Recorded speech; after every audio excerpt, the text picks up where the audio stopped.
Day number 26, and had some old thoughts try to come back. But to be honest, I realized that my strength is growing, and the desires that I once had to dwell on those things and have them sit and get aroused by those flashbacks and urges and all those different things, I can see that the progress I put in has started to eliminate that.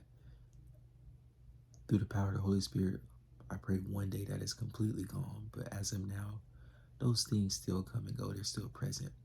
So the first half of the day was a battle again of those things trying to come. But I realized the less and less power that they have over me just because of me giving myself up to Christ and allowing him to handle that. Because Romans 12 talks about how we have to present our bodies as a living sacrifice, holy and acceptable for God. So what are you doing to do that? Are you truly making the living sacrifice? Are you still allowing little things of the flesh to enter and make your body impure? We strive for purity over here. We want to be pure. But we can't do that if we're not willing to make the sacrifices for that. So are you making your body a living sacrifice for God to work through you, to transform you? Because the following verse talks about that. Do not be conformed to this world, but be transformed by the renewing of your mind. So the next verse literally talks about being transformed. So do we want to allow God to work through us and transform us into someone new, someone more holy, someone more acceptable, someone in right moral standing? Or do we want to continue to allow the flesh to take over us and make us these beings who are practicing sin and living according to the flesh and allowing the flesh to guide us? We don't want to allow the flesh to guide us because it'll never direct us to the right places.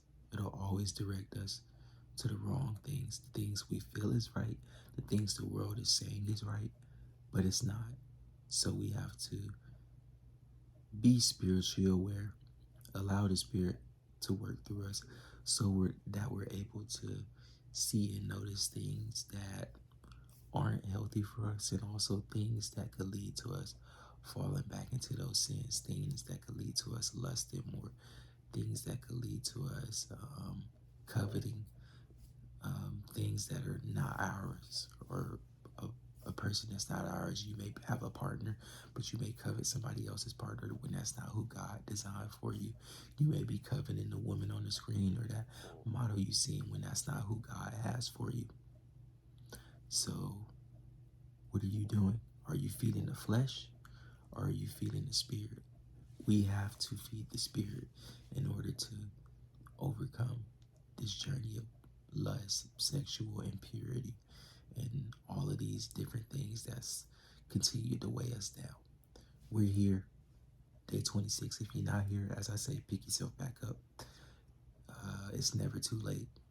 But if you're here with me on day 26, we've made it over 3 weeks. We're almost a month in of doing this. So that shows you that you can do it. You have the power to resist this thing. Even when it comes, you're at the point now where you've developed the strength. If you've done it properly, you're at the point now where you've developed the strength to resist those things and change your ways, change your habits. At this point, you should be in the process of new habits. You should still have gateways. You should have developed gateways. You should have certain things removed. You should have certain things blocked. You should have those parameters up. You should not be talking to certain people. You should be living according to the Spirit. You should be allowing the Spirit to guide you on this day, because sure, you can be on day 26, but are you on day 26 in terms of just retaining? Or are you in day 26 for retaining and the spiritual benefits?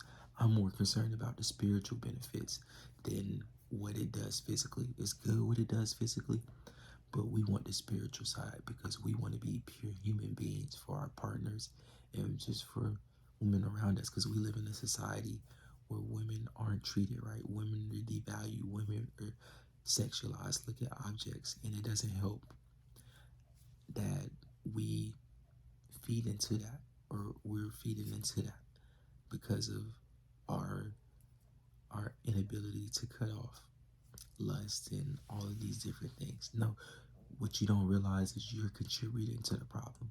We're a part of the problem, but we don't have to be that problem anymore, and we can be a solution.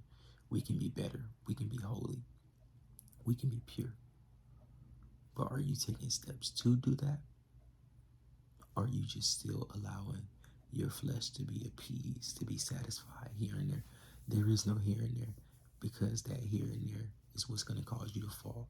That's why some of y'all who've been on this journey before have gone and you felt good, but you allowed that one little thing and you failed. Because that's what happened to me, little by little. Oh, okay, I'm good, so I can allow this, I can allow that, I can allow that, I can allow that.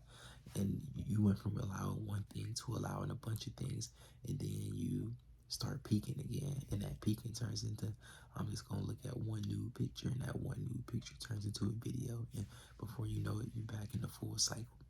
And the last thing we want to do is go back there because it's going to take away all the progress we built. Not saying if you go back there, you can't pick yourself back up and be pure because you can. Each day you wake up, you're able to do that. But all the progress you built, is it worth just destroying that for a good 5-10 minutes or a good couple of hours looking at something you shouldn't even be looking at in the first place that's not pure? So think about it. Think about it. Do you want to present your body as a sacrifice? Because that's what God ordains us to do as men of Christ? Or do you want to give your body to the world, give it to the flesh, and continue to do those things that's causing you to stumble and fall and not be happy and be miserable?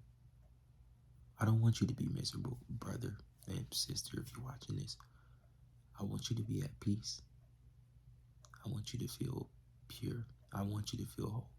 And I'm telling you, it feels great right now on this day, day 26, to have God here and see not only seeing the benefits, but how my mind has shifted in terms of purity. Like I can say it because I have a partner and my focus has strictly been on her, and it's been great because it's showing me the real love that I should have had for her all along. Not saying I didn't love her before, but I'm seeing her in a more pure sense than I was before because I wasn't able to do that before. Still looking at certain things, certain people, and all this stuff, not cutting off and blocking certain people or certain things.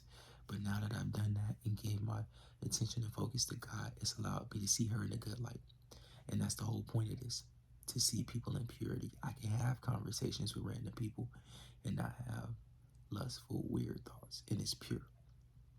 I'm able to do that again, and it feels great to look at the world in its right form and not in a way of everything sexual, because the world may sexualize everything, but we're not of the world. So we shouldn't be following that pattern thinking it's okay to make derogatory comments or look at women and say something about them in an inappropriate way or whatever it is, or watching videos of women who don't value themselves. They don't value themselves, but you should give them that value, So what are you doing? Are you going to continue to feed the flesh? Or are you going to present your body as a sacrifice? Gotta choose one. Day 26.